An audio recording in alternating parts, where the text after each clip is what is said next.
விளக்கமாக தெல்ல தெளிவாக அதை எடுத்து சொல்லியிருக்கிறார்கள். அவர்களுக்கு என்னுடைய மனமார்ந்த நன்றியினையும் வணக்கத்தையும் தெரிவித்துக் கொள்கிறேன். இங்கு வந்திருக்கும் பாகவத பெருமக்களுக்கும் பக்த கோடிகளுக்கும் ஆண்டோர்களுக்கும் சான்றோர்களுக்கும் என்னுடைய மாலை நேர பணிவான வணக்கத்தினை தெரிவித்துக் கொள்கிறேன். மாணவன் மீது வைத்த மாய பொன்விழி இரண்டை மாதுமி என்னிடத்தில் வைத்தனை என்றால் நானும் காலமா கடலில் உந்தன் கருணையால் செல்வம் பெற்று கண்ணினை வாழ்வு கொள்வேன் கண்வைப்பாயன் கமலத்தாயே. ஏமாற்றம் எனக்கு புதியதல்ல, நான் ஏமாறும் விதம்தான் நாள்தோறும் புதியதாயிருக்கிறது. சில நேரம் அன்பால், சில நேரம் நம்பிக்கையால். வாழ்ந்து கொண்டிருக்கும் போது வாழ்ந்து விடுங்கள், மூச்சு எப்போது இருக்கும் என்று நேரம் பார்த்து சொல்ல முடியாது. பிறப்பின் நேரத்தை முன்கூட்டியே சொல்லிவிடலாம், ஆனால் இறப்பின் நேரத்தை மட்டும் ரகசிய புத்தகத்தில் எழுதியுள்ளான் இறைவன். இறைவா, நம் அனைவருக்கும் சிவபெருமான் ஒரு பம்பர் பரிசு வைத்திருக்கிறான்.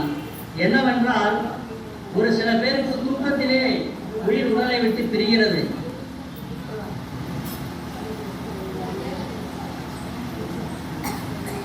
குறையில்லாத வாழ்க்கையை தேடாதே, அது இதுவரை யாருக்கும் கிடைத்ததில்லை. குறை கூடும் மாயை கேட்காதே, அது ஒருபோதும் நிறுத்தப் போவதில்லை. காற்றை கரவா கரைந்துண்ணும் ஆக்கமும் அன்ன நீராக்கு விட. பொருள் என்னன்னா, காற்றை தனக்கு கிடைத்த உணவை தன் சுற்றத்தை கூவி அணைத்து உண்ணும், அதுபோல் தனக்கு கிடைத்ததை மற்றவர்களுக்கும் கொடுக்கும் மனிதர்களே உலகில் மக்களில் உயர்வானவர் ஆவார்கள்.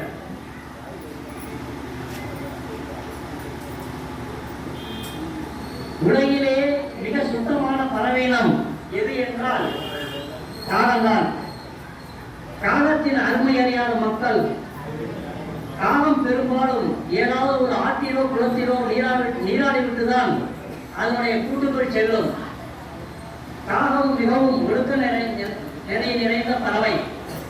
அதாவது கற்புக்கு உதாரணமாக காகத்தை கூறலாம். அது ஆண் காகமாக இருந்தாலும் சரி, பெண் காகமாக இருந்தாலும் சரி, தனது ஜோடியுடன் மட்டுமே அது இனம் சேருவான். காகம் ஒரு புத்திசாலி என்று சொல்லலாம். நீங்கள் என்றாலும் ஒரு நாள் உணவளித்தீர்கள் என்றால் உங்களுடைய முகத்தை மறக்கவே மறக்காது. நாய்களை விட அது அதிக ஞாபக சக்தி கொண்ட பறவை. காகத்திற்கு சுயநலம் என்று எதுவும் தெரியாது. ஒரு காலத்திற்கு ஒரு இடத்தில் உணவு கிடைத்தது என்றால் காக்கா என்று கத்தி சுற்று வட்டாரத்தில் உள்ள எல்லா காக்காயும் கூப்பிட்டு சாப்பிட வைக்கும் குணம் காலத்திற்கு மட்டும்தான் உள்ளது.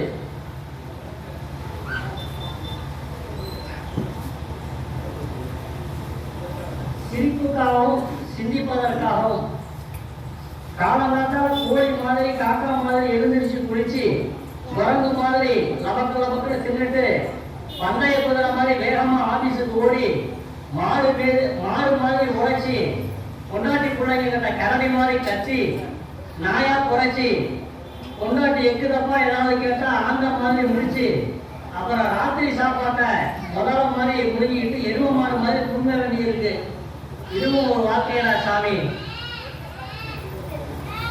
மனிதன் சொல்ல இறைவன் கேட்பது திருவாசகம், இறைவன் சொல்ல மனிதன் கேட்பது கீதை, மனிதன் சொல்ல மனிதன் கேட்பது குரல், அருளாளன் சொல்ல ஞானிகள் கேட்பது திருவருட்பா, ஞானிகள் சொல்ல ஞானிகள் கேட்பது திருமந்திரம், மகன் சொல்ல மகேசன் கேட்பது பிரணவம், மனைவி சொல்ல கணவன் கேட்பது வாழ்க்கை. கெட்டு போகும் பாலுக்குள் கெடாத நெய் உள்ளது போல் அழிந்து போகும் இவ்வுலகுக்குள் அறியாத ஆன்மா உண்டு. பணம் பகையாக்கும், பாசம் பரதேசியாக்கும். செஞ்சுப்பதற்காக ஒரு உரைங்க. ஒரு நாள் ஒருத்தர் என்ன பண்ணான்னா, சொல்லியிருக்கான், நீ மட்டும் கருப்பா இல்லைன்னா எவ்வளவு நன்றாக இருக்கும் என்று. அப்புறம் அதே மாதிரி அவன் கணவர்கிட்ட போய் சொல்றான், என்ன சொல்றான்னா, நீ மட்டும் உப்பா இல்லைன்னா எவ்வளவு நன்றா இருக்கும் அப்படிங்கிறான். அடுத்தது ரோஜா கூட போறான், உன்னிடம் முட்கள் இல்லை என்றால் எவ்வளவு நன்றாக இருக்கும் அப்படிங்கிறான். அந்த மூணு ஒன்று சேர்ந்து சொல்லுது, என் மாநிலா, உன்னிடம் மட்டும் பிறரை குறை கண்டுபிடிக்கும் பழக்கம் மட்டும் இல்லை என்றால் எவ்வளவு நன்றாக இருந்திருக்கும் என்று சொன்னது. எனவே பிறரிடம் குறைவான மனிதன் என்றுமே அழகுதான். உறவு என்பது ஒரு புத்தகம், தவறு என்பது ஒரு பக்கம். ஒரு பக்கத்திற்காக ஒரு புத்தகத்தை இழந்து விடாதீர்கள். சிவபெருமான் குடும்பத்தை பாருங்க, நம்ம குடும்பம் மாதிரியே இருக்குங்க. ஒரு கணவன், ஒரு மனைவி, 2 பிள்ளைகள். அவர் தலையில கங்கையை வச்சிருக்கிறது அது வேற, அதை நீங்க அந்த சப்ஜெக்டுக்கு போக வேண்டியதில்லை. ஒரு குழந்தை ஞானத்தின் அடையாளமாக இருக்கும், இன்னொரு குழந்தை குறும்பின் அவதாரமா இருக்கும். நம்ம வீட்டுல பிள்ளைங்க எப்படி இருக்காங்க, அது போலதானே சிவபெருமான் குடும்பத்துல இருக்காங்க. ஒரு ஆச்சரியம், இதை பார்த்திருக்கீங்களா? சிவபெருமானின் வாகனம் எருது, அம்மாவுடைய வாகனம் சிம்ம வாகனம், பிள்ளையாருக்கு மூஞ்சில் எலி வாகனம், முருகனுக்கு மயில் வாகனம். ஒரு குடும்பத்துல 4 பேர் இருக்காங்க. எங்கேயாவது சிங்கத்திற்கு காலமாட்டுக்கு ஒத்து போவாங்க, ஒத்து போகாது. பாம்புக்கு மயிலுக்கு ஒத்து போகுமா, ஒத்து போகாது. பாம்புக்கு இலைக்கு ஒத்து போகுமா, ஒத்து போகாது. 4 பேருக்கு 4 வாகனம் வச்சிருக்காங்க. இந்த சிவபெருமான் நமக்கு என்ன கற்றுக் கொடுக்குதுன்னா, மனசுக்குள்ள சகிப்புத்தன்மையும் அன்பும் ஒற்றுமை இருந்தால் எப்படிப்பட்டவர்களாக இருந்தாலும் ஒன்றாக வாழ முடியும் என்கிற மாபெரும் தத்துவத்தை சிவபெருமானின் குடும்பம் நமக்கு கற்றுக் கொடுக்கிறது.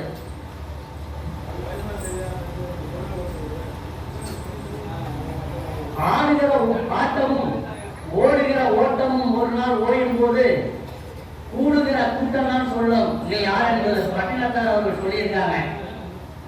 சிந்திக்க தெரிந்தவனுக்கு ஆலோசனை தேவையில்லை. துன்பங்களை சந்தித்தவனுக்கு வாழ்க்கையில் தோல்வியே இல்லை. யாரையும் யாரும் மாற்ற முடியாதுங்க, யார் வரைக்கும் கொண்டு வர முடியாது. அவங்களாம் மாறணும். மற்றவங்க குறைய புரிஞ்சுக்காதவங்கள ஓரளவு மாற்றிடலாம். ஆனா தன் குறைய புரிஞ்சுக்காதவங்கள யாராலையும் மாற்ற முடியாது. நம்ம யாரையும் வெறுக்கக்கூடாது, வாழ்ந்து முடிந்தது நம்ம யாரும் மறக்கக்கூடாது. அதுதான் நம் வாழ்வின் வெற்றி. அப்துல் கலாம் ஐயா அவர்கள் சொல்லியிருக்காங்க, நான் ஒருபோதும் எதையும் அவமானமாக கருதியது இல்லை.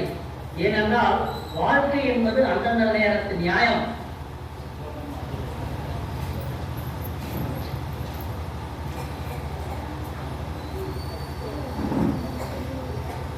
இறைக்கும் கேணிதான் சுரக்க என்பாங்க. ஒரு விவசாயி கடுமையான பஞ்சத்துல சோற்றுக்கே வழி இல்லாம இருந்தாரு. தண்ணி வெள்ளம் மழை பெய்யல. அவருடைய நிலம் தரிசாக கிடப்பதை பார்த்து ரொம்ப கண்கலங்கினாரு. பொண்டாட்டி பிள்ளையெல்லாம் சாப்பாடுக்கே வழி இல்லாம இருக்குங்க. அப்போது அவர் கண் முன்னே ஒரு சித்தர் பாதையாக போறாரு. அவர் உடனே போயிட்டு இருக்கும்போது வேகமா ஓடுறாரு அந்த விவசாயி. என்ன பண்றாரு, ஓடி போய் ஐயா கொஞ்சம் நெல்லுங்க அப்படின்னு அவருக்கு ஆசீர்வாதம் வாங்குறாரு. வாங்கினோட என்ன சொல்றாரு, நீங்க எனக்கு ஒரு உதவி செய்யணும் அப்படிங்கிறாரு. ஐயா கொடுப்பதற்கு எந்த ஒண்ணுமே இல்லையா, என்கிட்ட இது உதவி கேட்குறியா அப்படிங்கிறாரு அந்த சித்தரை. சாமி, நான் கேட்கும் உதவி இப்போது நான் கடுமையான பஞ்சத்தில் இருக்கிறேன். எனது மனைவி மக்கள் எல்லாம் பசியால் தினமும் அழுசத்தையும் சரீரமே பூசுகிறது. சரிப்பாதற்கு நான் என்ன செய்ய முடியும்? எனக்காக நீங்கள் கடவுளிடம் பிரார்த்தனை செய்ய வேண்டும். என்ன பிரார்த்தனை? அதாவது என் ஆயுள் முழுவதும் எனக்கு எவ்வளவு உணவு கிடைக்குமோ அத்தனை இப்போதே கொடுக்கும்படி நீங்கள் பிரார்த்தனை செய்ய வேண்டும். அப்படியா? நான் பிரார்த்தனை செய்த உன் ஆயுள் முடிஞ்சிருமப்பா சீக்கிரமே அப்படிங்கிற. பரவாயில்ல குருவே, என் மனைவி மக்களாவது வயிறாக உணவுகளே போகணும் அப்படிங்கிறார்.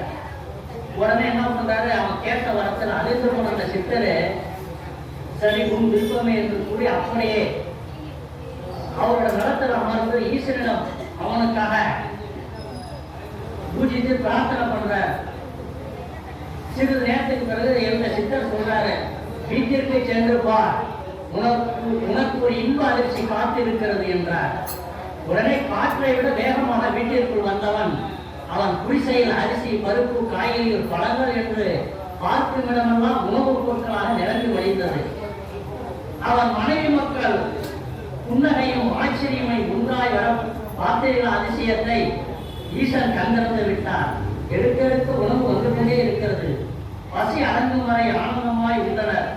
மாதங்கள் பல செல்ல செல்ல மீண்டும் அதே வழியாக அந்த சித்தர் அப்படி வர, இந்த இடத்துல விவசாயிக்கு நாம ஒண்ணு சொன்னோமே, அவன் இருக்கானா செத்து போயிட்டானான்னு தெரியலையே பேராசையினால அவன் சுத்தி முத்தி பாக்குறாரு. பார்த்துட்டு இப்படியே பாக்குறாரு. அந்த குடிசை வீட்டுல எல்லாரும் வந்து போயிட்டு இருக்காங்க.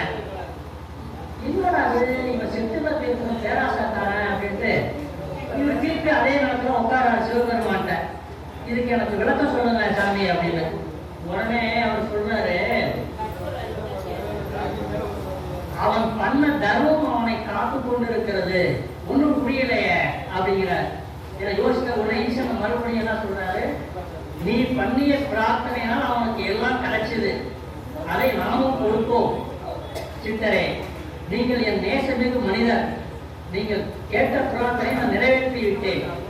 அந்த விவசாயிக்கு அவனுடைய ஆயுள் உணவை தந்தோம். ஆனால் அவனும் அதை வைத்துக் கொண்டு என்ன செய்தான் தெரியுமா, தன்னை போல் வறுமையில் வாழும் ஏழை மக்களுக்கு அவனுக்கு கிடைத்த உணவையும் பொருட்களையும் தானம் செய்து வருகிறான். அவர்களின் வாழ்த்துதான் அவனை கண்முன் வாழ வைக்கிறது.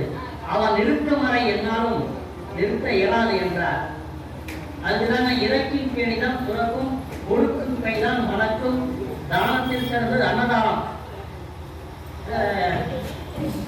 எவ்வளவு பெரியவங்களுக்கு பாகவதம் சொல்லுவேன், உங்கள்கிட்ட என்ன அதிகமா இருக்கோ அதை பிறருக்கு கொடுங்க. அது பணமா இருந்தாலும் சரி, பணம் யாரும் கொடுக்க மாட்டீங்க, பொருள் யாரும் கொடுக்க மாட்டீங்க. என்ன உங்கள்கிட்ட ஆடைகள் எது இருந்தா நீங்க எவ்வளவோ மக்கள் மார்கழி மாதத்துல அந்த சேரி ஜனங்கள்லாம் வாழ்வாங்க. அவங்கள்ட்ட போய் நீங்க உங்கள்கிட்ட கொடுக்குற துணியோ அந்த வஸ்திரமோ எதுவா இருந்தாலும் புதுசா இருக்கு, நீங்க கொண்டு போய் ஒவ்வொரு வீட்டுல ஒரு நாளைக்கு கொடுத்தீங்கனாலே போதும். அவங்க உங்க பேரை சொல்லி போட்டிக்குவாங்க, நல்லா நிம்மதியா இருப்பாங்க. இது நான் யார் மனசையும் புண்படுத்தணும்னு சொல்றதுக்குலாம் இல்லை. நம்மள்கிட்ட நம்மளால முடிஞ்ச வரைக்கும் 4 பேருக்கு நல்லது செஞ்சுட்டு போகணுங்க. இறைவன் உங்களை சிரமத்தின் நிலைக்கே கொண்டு சென்றாலும் நீங்கள் அவரை நம்புங்கள். ஏனென்றால் 2 விஷயங்கள் மட்டும்தான் நடக்கும். ஒன்று அவரை காப்பாற்றுவார், அல்லது சிரமத்தை சமாளிக்க கற்றுத் தருவார். வெளியே வந்தால் மீண்டும் உள்ளே செல்ல முடியாதது தாயின் கருவறை, உள்ளே சென்றால் மீண்டும் வெளியே வர முடியாதது கல்லறை. இரு அறைகளுக்கும் இடைப்பட்ட தூரம் தாங்க வாழ்க்கை.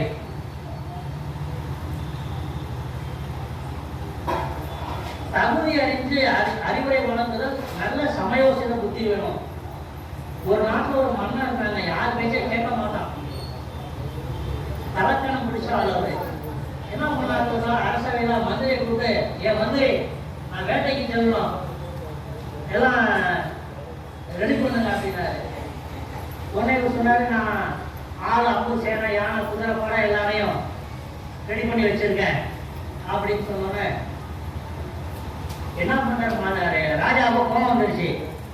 நான் ஒரு ஆள் 100 ஆளுக்கு சமம், எனக்கு எதுக்கு பட அப்படின்னு என்ன பண்ணிட்டாரு, உடனே கூப்பிடுறாரு.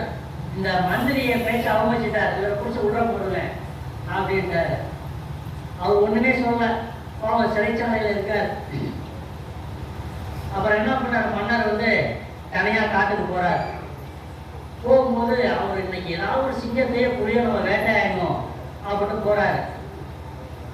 அப்புறம் அந்த மந்திரி என்ன சொல்றாரு, மன்னா நீங்க எல்லாத்துலயும் கைதியா இருந்தவர் தான், மிருகங்கள் 5 அறிவு படைச்சது, அதுக்கு மன்னர் யாரு, மந்திரி யாரு, குடியானவன் யாரு, ஏழை யாரு, விவசாயி யாரு, அதுக்கு எதுவுமே தெரியாது.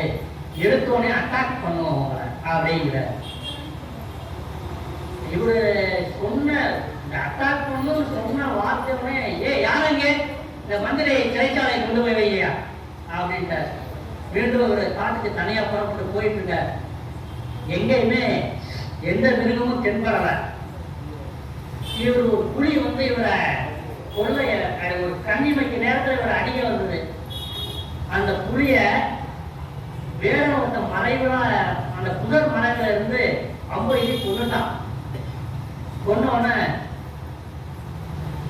மன்னனுக்கு வந்து ஒரே கோபம். என்ன சொல்றான், நீ அந்த பிள்ளைய கொன்ன, நான் கொல்ல மாட்டேனா அப்படின்னு சத்தம் போடுறான்.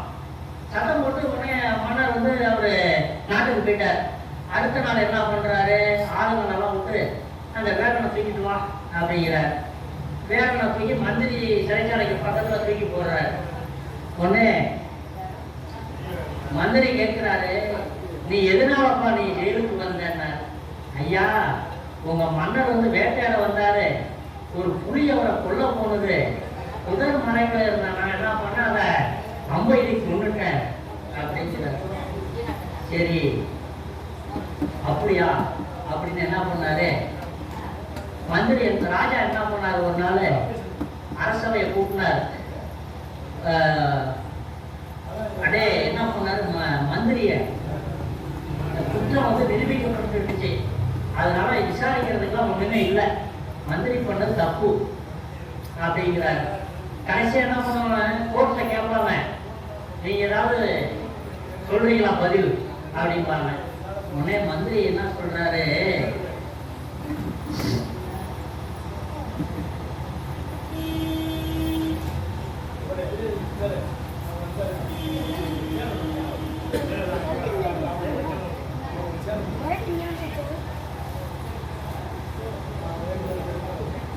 மந்திரி வாய்ப்பை தவற விடக்கூடாது.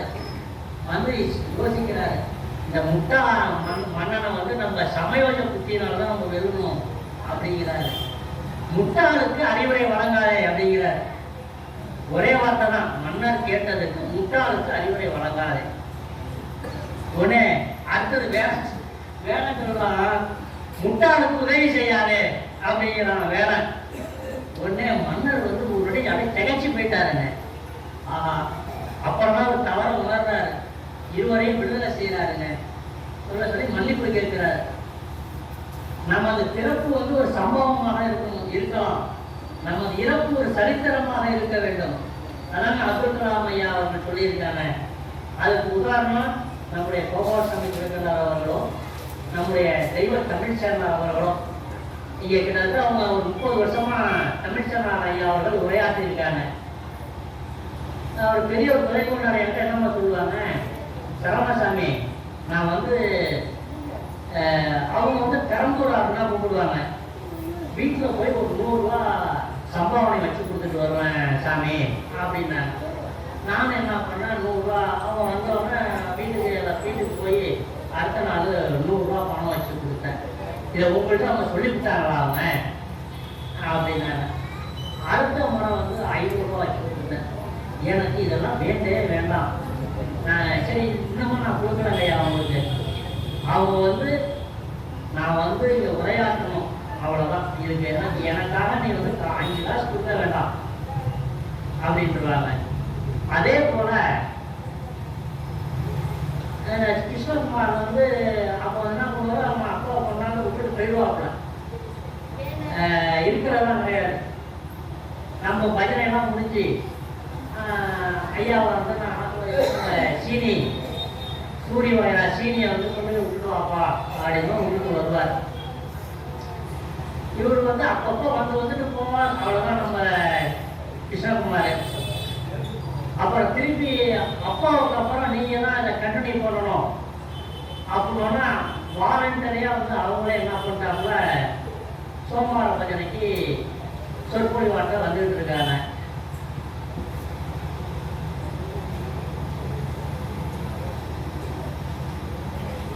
இந்த இதோட பேசி நான் நிறைவு பண்றேங்க. அப்புறம் கிருஷ்ணகுமார் ஐயா அவர்கள் பேசுவாங்க. நந்தவனத்தில் ஓராண்டி அவன் 4 மாதமாய் புயவனை வேண்டி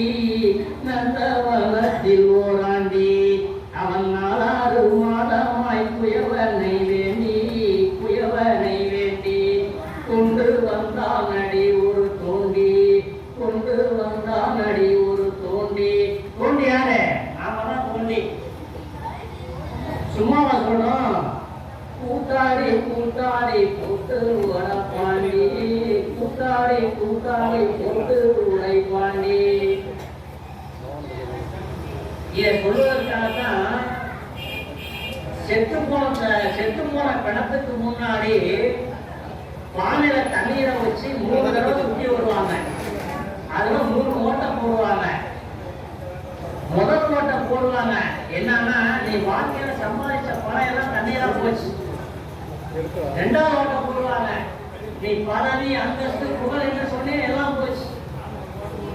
3வது ஓட்டை போடுவாங்க, உங்களை சொந்தக்காரங்களும் விட்டு போயிடுவாங்க. கடைசியா பானையை போட்டு உடைச்சிடுவாங்க. இதுதாங்க நாம் வாழ்ந்த வாழ்க்கை, அவ்வளவுதாங்க. ஆனா அந்த மயானத்துல நமக்காக ஒரே ஒரு ஆள் காத்திருப்பார். அவர் யாருன்னா சிவபெருமான் தாங்க. நம்ம எல்லாம் வந்தோம்னா அந்த ஆன்மா படாத பாடுபடும். எல்லாரும் அம்மா விட்டுட்டு போயிட்டாங்க நம்மள அப்படின்னு அப்படியே இன்னும் அலையும். நான் இருக்கேன். அது ஏழையா இருந்தாலும் சரி, பணக்காரா இருந்தாலும் சரி, எல்லா மதத்தினருக்கும் அவர் அடைக்கலம் கொடுக்கக்கூடிய ஒரே இறைவன். எந்தவித அருவருக்கும் போராடவர். அதெல்லாம் முடிஞ்சவன என்ன பண்ணுவாரு, அந்த சாப்பாடு எடுத்து உடம்புல பூசிக்குவாருங்க. இன்னை வரைக்கும் நடந்துகிட்டு இருக்குங்க. இதான் நம்ம வாழ்க்கையின் தத்துவம். இப்பொழுது மதிப்பிற்குரிய தமிழ்ச்சேரனார் அவர்களின் திருக்குமாரர் அவருக்கு இப்ப நம்ம ஒரு பட்டம் கொடுக்க போறாங்க. நம்ம அடியார்கள் சார்பா இளம் சேர்னால ஒரு பட்டம் கொடுக்க போறோம். நம்ம அடியார்கள் திருக்கூட்ட சார்பா. இந்த காலம் நேரம் இல்லாதனால நிறைய பேர் பேச வாய்ப்பு கேட்டாங்க. சக்கரை எனக்கு ஒரு 10 நிமிஷம் கொடுங்கிறாங்க, செஞ்சில எனக்கு ஒரு 10 நிமிஷம் கொடுக்குறாங்க, நம்ம தீனதயாளன் 10 நிமிஷம் கொடுங்கிறாங்க. நம்ம டைம் கொடுக்க முடியல. இந்த வருஷம் டைம் கொடுக்க முடியல. அடுத்த வருஷம் பேசலாம்.